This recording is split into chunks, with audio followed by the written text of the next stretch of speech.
You're watching Mirror now, and we have breaking news coming in. CBI sources confirm that the Prime Minister-led selection committee has decided to shunt out CBI Director Alok Verma from his post, finds Prima Facie Merits in the charges of corruption against him. Now, we understand that this high-powered committee had the Prime Minister, the head of the opposition, Mr. Mallikarjun Kharge, and Justice Sekri as nominated by the Chief Justice of India, Ranjan Gogoi. The selection committee voted, from what we understand, 2:1, with Mallikarjun Kharge voting against, but the judge and the Prime Minister agreeing that Alok Verma has to be sacked.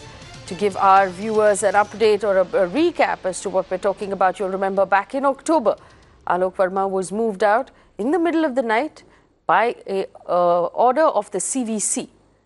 My colleague Aarti is standing by right now with details of the background of this entire case that has been playing out now for several months. Aarti. Right, Faye, now this has been brewing almost since August 24th, and I'm just going to take you through a brief timeline. On August 24th, it was when Asthana first wrote to the Cabinet Secretary and CVC and listed instances of what he alleged to be corruption against the director of the CBI. Now, this has been brewing since August, and it was on the 15th of October in an unprecedented move that the CBI first booked its number to Rakesh Asthana in a charge of bribery and corruption. Now, interestingly, both the top officers, Rakesh Asthana and Alok Verma, have since then been accusing each other of scuttling high-profile cases, of accepting money to turn certain investigations to go cold.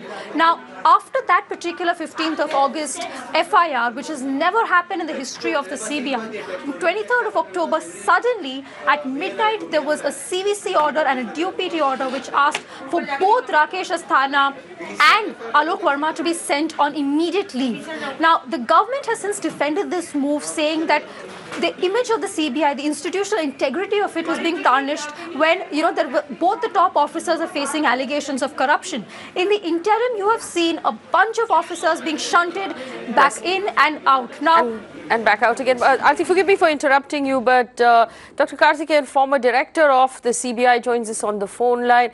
Dr. Karthikeyan, good evening to you, and thank you for joining us. We've had several conversations over the last couple of months about the entire battle that's brewing for the CBI top office. We now understand that CBI Chief Alok Verma has been moved. He will be moved to Home Guard. But in your opinion, do you believe, and you kept saying that procedure has to be followed, do you believe now procedure has been followed and the government perhaps stands vindicated? Just a minute. Yes, just a minute. If you don't get me. Yes, Mr. Karthikeyan.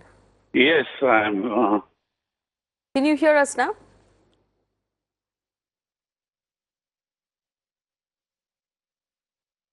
All right, so we're going to try and get Mr. Karthikeyan back on the phone, Dr. Karthikeyan back on the phone line. We understand he's in a lift, and as soon as he comes out of that lift, he will be able to speak with us.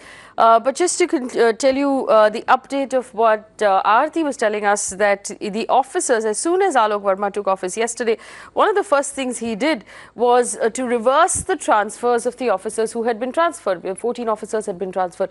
The reversal of the transfer has now been reversed again. Dr. Karthikeyan, if you can hear me now, my first question to you is, do you believe now procedure has been followed and the government stands vindicated with its decision to move Alok Verma out in the first place? That's right. I think so. Now the procedure has been followed. The committee which appointed the director CBI has met, deliberated, and come to the decision he should be removed, so we have to accept it. We had to accept their decision. Yes. There is no dispute now. There's no dispute now. But Dr. Karthikeyan, can we now conclude that this battle that's been going on, like Aarti was telling us, for several months since August last year, is that battle now over? That was because of the procedure was not adopted earlier. Mm-hmm. Yeah. Because the government alone could not have removed him, transferred him, or whatever it is. It is only the committee with the Chief Justice, Prime Minister, and the opposition leader has the right to, yes, which appointed him, can remove him. Now the procedure has been gone through. Now he has been transferred. We have to accept it without any question. Well, Dr. Karthikeyan, here's the other question. We understand the 14 CBI officers who were transferred the day after Alok Verma was sent on leave. The first thing Minister Verma did when he went back into office yesterday is that he reversed those transfers. We now understand that the reversal has been reversed again and they remain transferred. This much disruption in one institution. I think we should wait for the detailed order tomorrow. Okay. I don't think it's correct for us to discuss it now. I'm sure there will be a detailed order from the court or from the government by tomorrow. I'm sure they would also make interim arrangements. Whether he was right in transferring the people, well, the only Supreme Court said no policy decision can be taken. Yes. Whether it's transfer of people is a routine thing, administrative matter. I personally do not think it violates the order, but in any case, it's for the Supreme Court to. No, my question to you, Dr. Karthikeyan, was that those transfers that Alok Verma actioned have now been reversed, which means that here you have 14 officers who've received 3 transfer orders now in the span of a couple of months. This sort of disruption. That's very unfortunate. Yes, go ahead. I don't think I can give my opinion on that. Okay. Yeah, it's very unfortunate. It's a disaster actually. That should not have happened. It has happened. And I hope everybody will learn a lesson on that. Yes. And Dr. Karthikeyan, here's the thing. For anyone who does take over now as CBI Chief, whether that's Nageshwar Rao or somebody else. Responsibility. They've got a huge responsibility. Yes. At the same time, see the positive side. That is, anybody appointed for 2 years should not think that he cannot be removed for 2 years. He has to be careful in what he does. Number 2, the government also will not dare to interfere with him, directly or indirectly, unless it is confident it can convince the Chief Justice also on that action. So he should have a total tenure for 2 years, and he should also function properly. And Dr. Karthikeyan, where does this leave Rakesh Asthana's case and the matter of his removal from the CBI? Of course, because the FIR has been registered, that has to be investigated in the normal course. It has to be investigated in the normal course. Yes. Dr. Karthikeyan, former director of the CBI, many thanks for joining us on Mirror Now. I really appreciate your insight and your time. Joining me on the phone right now, consulting editor for the Times Network, Vinay Tiwari. Vinay, good evening. We've now heard the decision. The special panel has taken a decision to sack Alok Verma. Views that from experts so far is that this was procedure. Procedure has been followed. The dispute or the matter is now closed.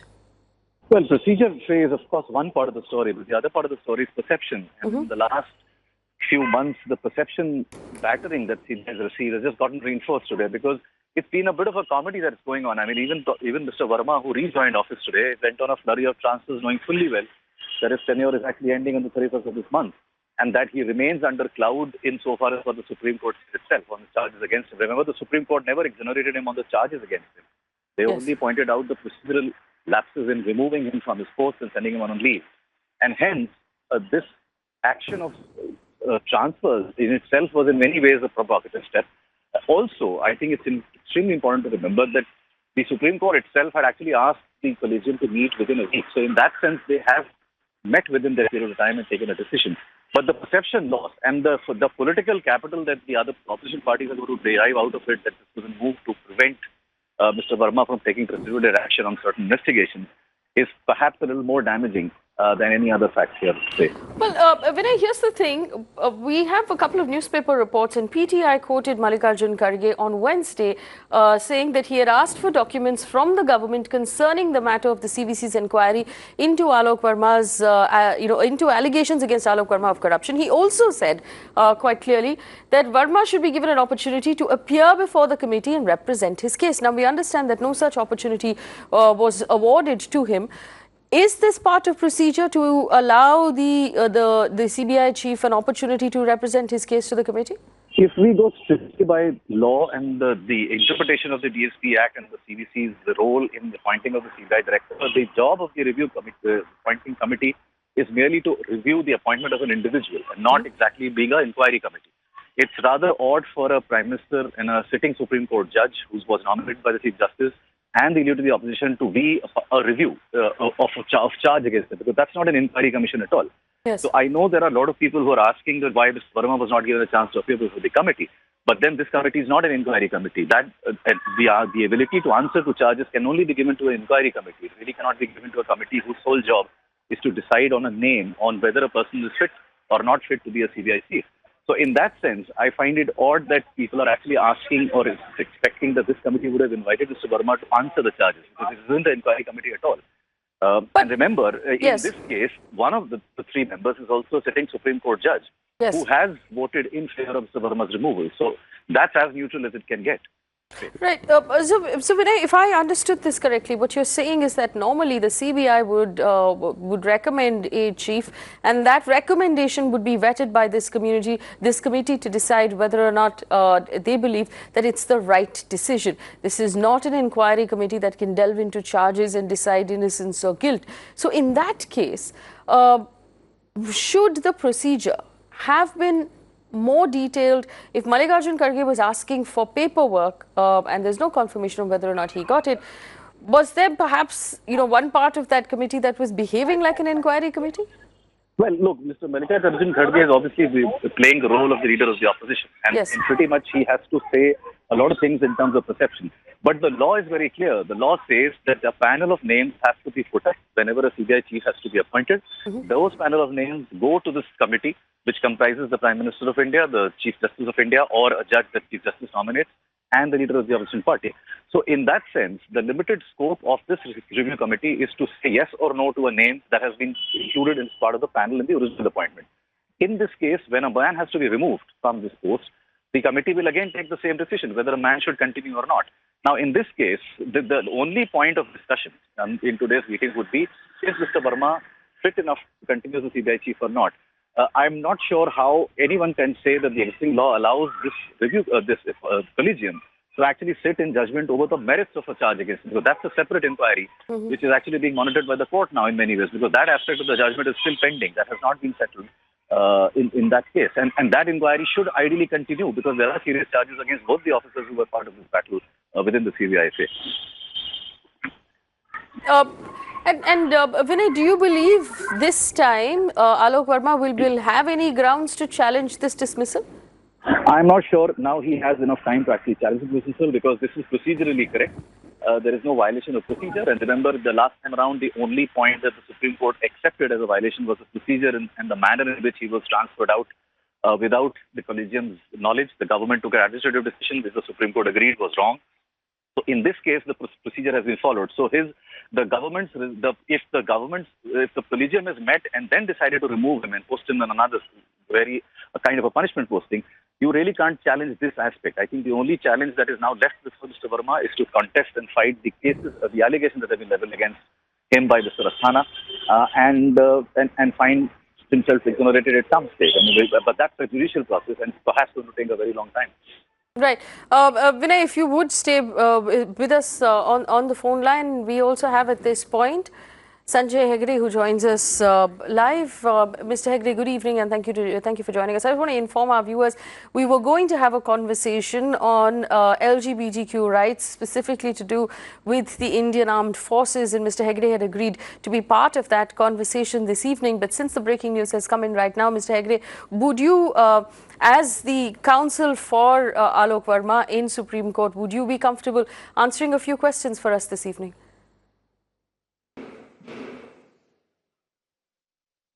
Let me make one thing clear. Yes. The entirety of the news is not in. We don't have anything in writing. We do not have official releases. Therefore, and nor have I talked with my client. Therefore, I could only answer certain questions based on surmises. If I feel uncomfortable with answering any question, or I think it compromises my client anyway, I will not answer that question. Go ahead. Yes, I'm perfectly comfortable with that, Mr. Hegde. Go ahead on any specific questions that you want to ask. Yes. Mr. Hegde, the question that now arises, Yes. We do know that Mallikarjun Kharge was quoted by the PTI yesterday saying that he had requested information from the CBC about their charges against Asthana before he makes his decision.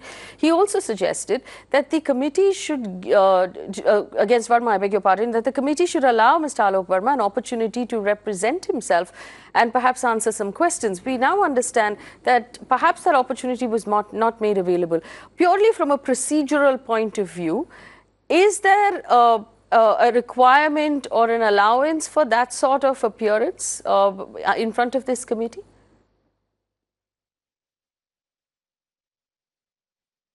See, this committee has also been formed as a consequence of an earlier judgment of the Supreme Court and as a consequence of the amendments to the Act. The normal law in any administrative action is that if you are going to adversely pass an order against anybody, you ought to give the man a hearing. Long ago, strangely enough, this precedent comes from the Bible itself. Even God did not condemn Adam without first giving him a hearing. God asked him, did you eat of that fruit of the tree that I forbade you from? And why did you do it? And only after listening to him was he expelled. That became a principle of law. And so almost everywhere a hearing is given to a man before he is condemned. Now, as to what emergent circumstances were there which made the committee, and this is a very, very high-powered committee. You can't get higher than this if it's a committee consisting of the Prime Minister and a Supreme Court judge and the leader of the opposition. If they decided not to give the man a hearing, whether by majority or unanimously, then would that procedure be valid? Would it stand scrutiny in a court of law? I have my doubts. But then I am not the Supreme Court and I don't rule on that. I am sure that this question will now move to the Supreme Court because no other court can also decide it. Because after all, there was a Supreme Court judge who was part of that committee and who took that decision. If that decision in an administrative capacity has to be challenged judicially, I suppose the matter will move back to the Supreme Court. But then, of course, all of us know that these things take time in the courts. Well, that's, again, without in any way compromising your way forward, we know Alok Verma will retire on the 31st of January. That leaves him with about 20 days. Is there really room, is there really time, Mr. Hegde?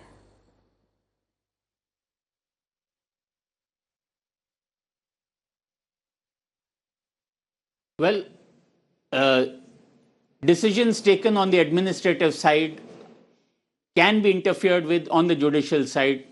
Now, the question is whether this particular order of the committee would be stayed by the Supreme Court immediately or in time to give Mr. Verma the remaining tenure, or whether the Supreme Court would say that no, we will hear everybody and we'll come to a final decision, but we will not give an interim order. That would be for the bench at that point of time to take a call.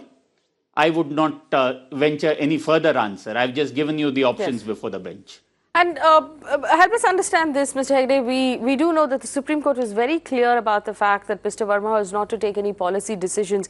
He did, though, take a decision to reverse the transfers of the 14 officers from the CBI who had transferred the day after his own removal. Does that qualify as a policy decision?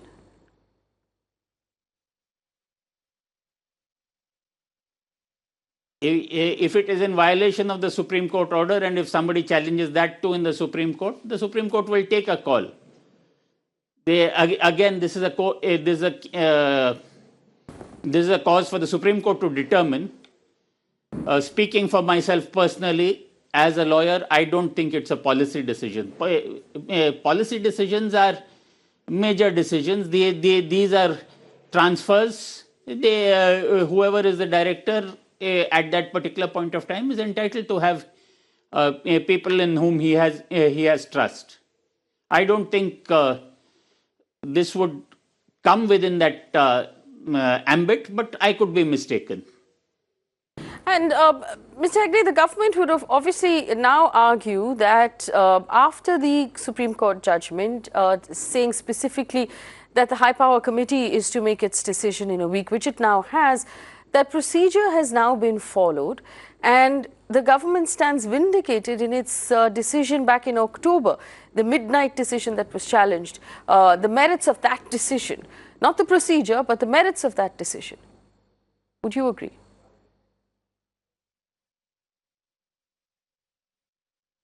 That, see, this is not a unanimous decision as far as I can understand from what is coming out on media and social media.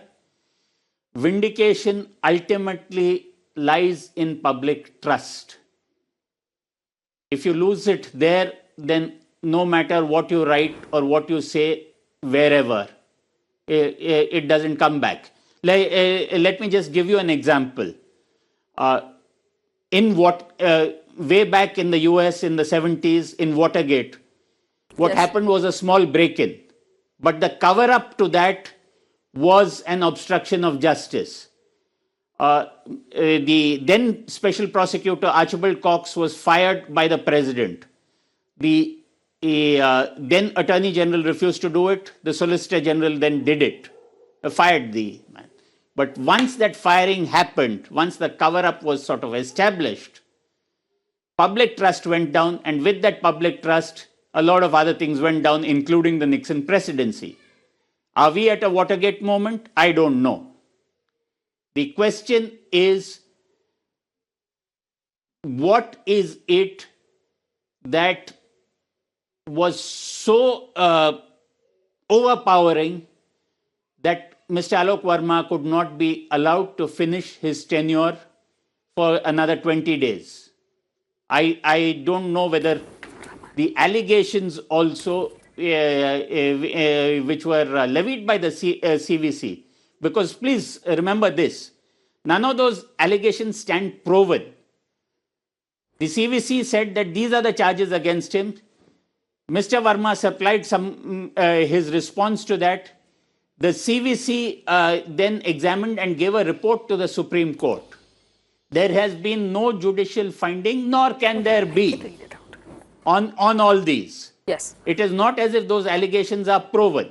Yes. The question is that with those allegations in the background, would it be safe to allow Mr. Verma to continue in office? The high-powered committee today says, no, it is better maybe that he is removed from office. How far that decision would stand scrutiny in a court of law if challenged, I would not venture an answer right now.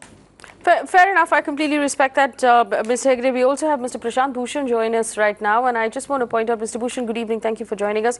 I have with me Mallikarjun Kharge's submissions to the high-powered committee during its meeting on the 10th of January. This is a printout that has arrived.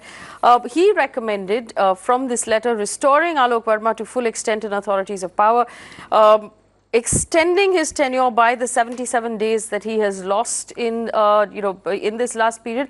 And he also, interestingly, lists out the findings of the CVC report. And this is the report that was placed in a sealed envelope to the Supreme Court. This report, the findings of this report at least, have been listed out by Mr. Kharge in his letter. Allegation number 1, influencing an investigation by taking a bribe. Findings say no evidence, exclusion of a suspect from being named in an FIR. Allegation has been substantiated and it amounts to misconduct. Tried to call off searches, not substantiated. Inordinate delay of investigation, not substantiated. Allegation found to be correct, I beg your pardon. Transfer of SIR related to joint director, allegation not substantiated. Not taking action on certain intelligence inputs, allegation not substantiated. It goes on like that. Mr. Bhushan, this letter of Mr. Kharge that has now been released or has been made available, let's just say to the press, basically says that out of the 10 allegations that have been made, 6 are found to be unsubstantiated, 4 were found to be in need of further investigation as inconclusive, and 4 were found prima facie substantiated. On the basis of the circumstantial evidence, it found to be very unflattering for Mr. Alok Verma. What is your reaction right now to the committee's decision that Verma was to be removed?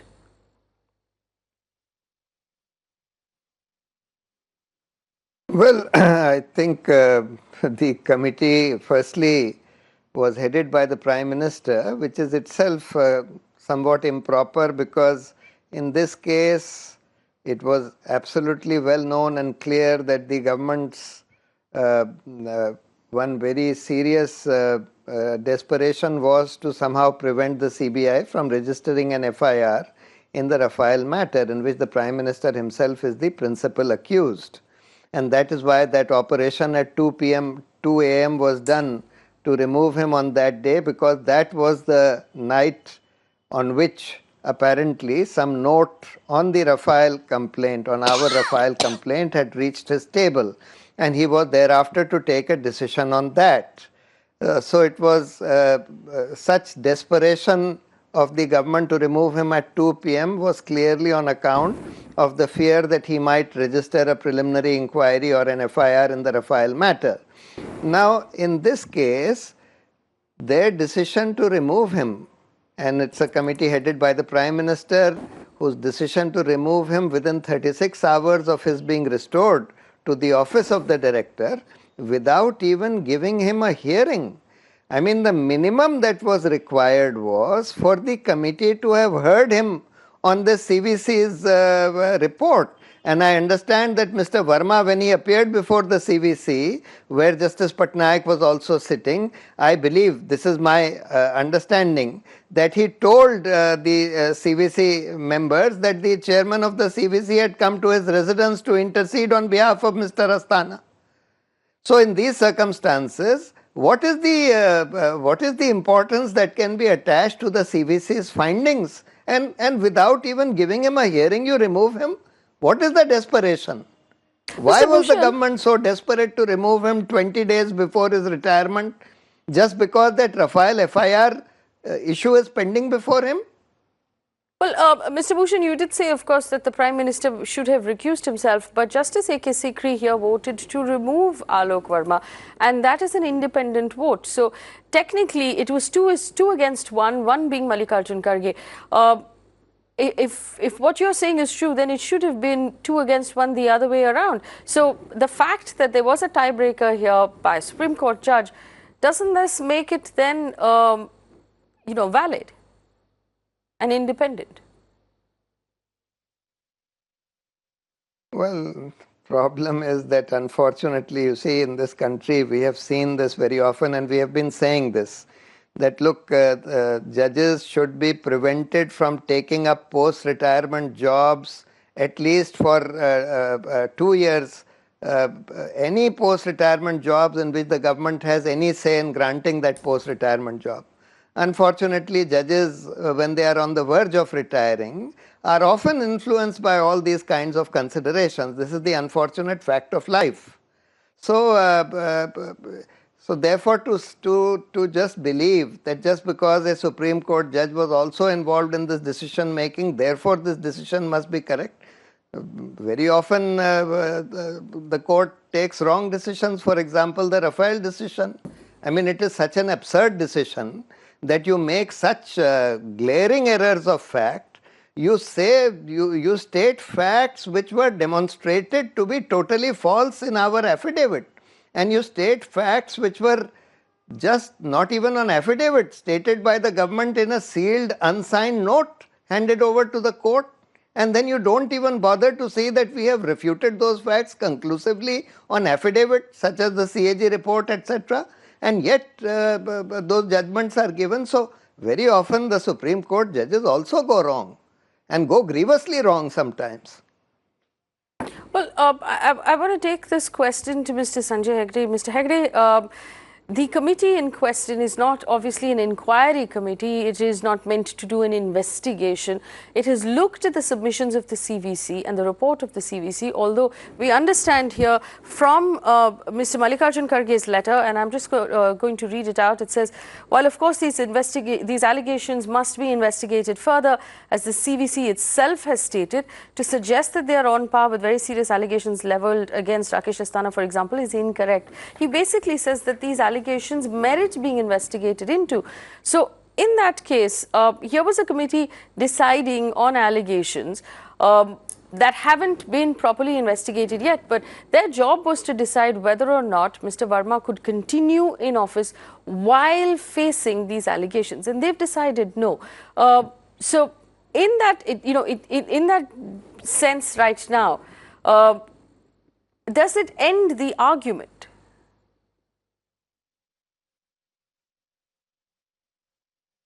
No, the argument on facts is not over. Obviously, Mr. Verma or any other police officer in his place would want to vindicate himself on facts, and he must be given a forum. But that vindication will come at some point of time in the future when it becomes no longer relevant. The committee has not ruled on those allegations.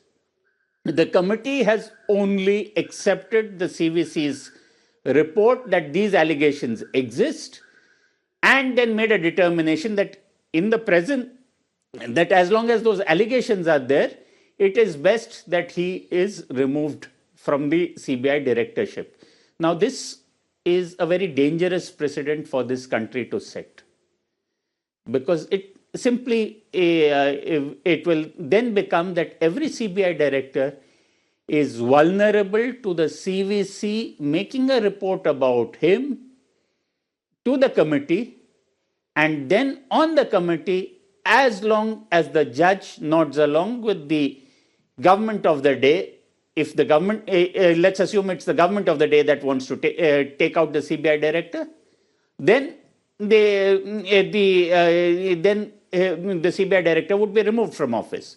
Now take a converse case.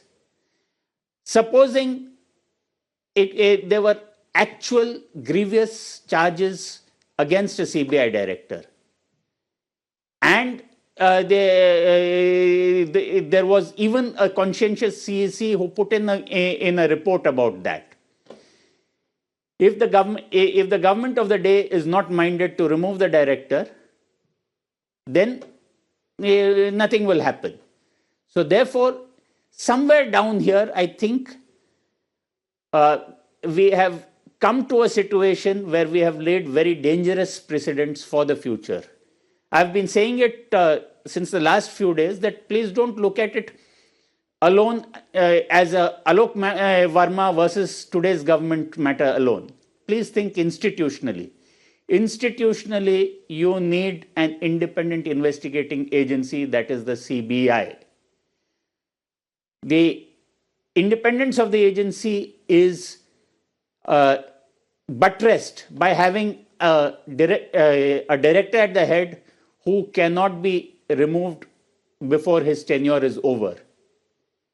Now, there is a particular methodology which has been adopted here, and which for the moment seems to have succeeded. I think it's too dangerous a precedent to go unchallenged. Well, information just coming in. Alok Verma has been transferred to Fire Services. He will now be posted as DG Fire Services. Nageshwar Rao has been appointed Interim Chief.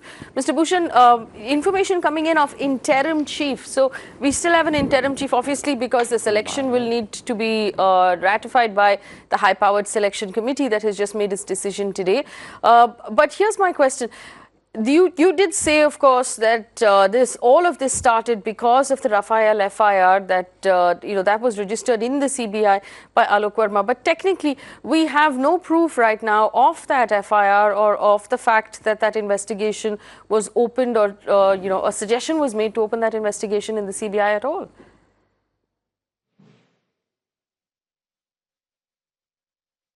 Yes, I mean, FIR has not yet been registered. But the complaint was very much there with the CBI, our complaint. And on that, my information is that the people, the relevant people had been given that complaint to be examined, and they had given a report to the director. And that report was on the director's table when that midnight operation took place to remove him. Now again, they have removed him within 36 hours of his resuming office. So, what else could explain this desperation? Well, I mean, it is sheer desperation on the part of the government to remove him with such desperate haste. But Mr. Bhushan, it was the Supreme Court that instructed the high-powered committee to meet in less than a week and take the decision. So technically, what you describe as haste could just be following the Supreme Court's orders.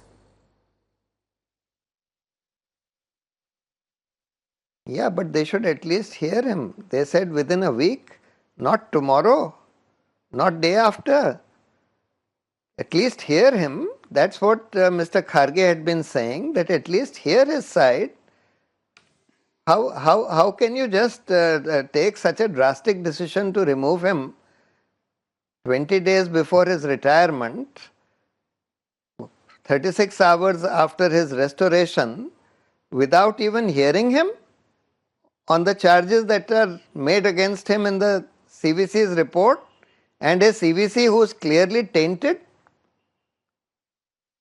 Mr. Bhushan, as the complainant of the case of that Rafale complaint that was filed with the CBI, what is your plan going forward? When the interim chief takes over, would you complain again? Would you ask for the FIR to be registered again? Have you been given an update of what happened to your complaint?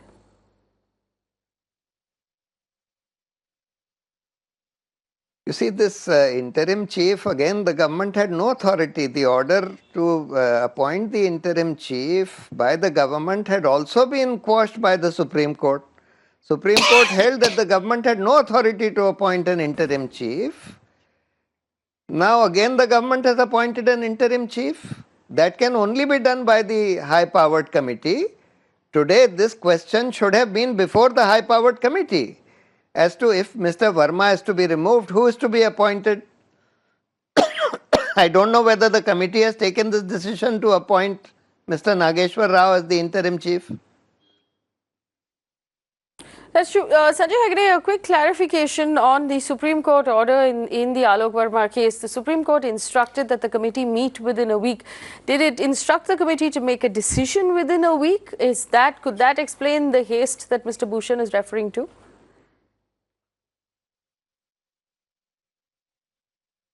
Well, the Supreme Court order was for the committee to meet within a week.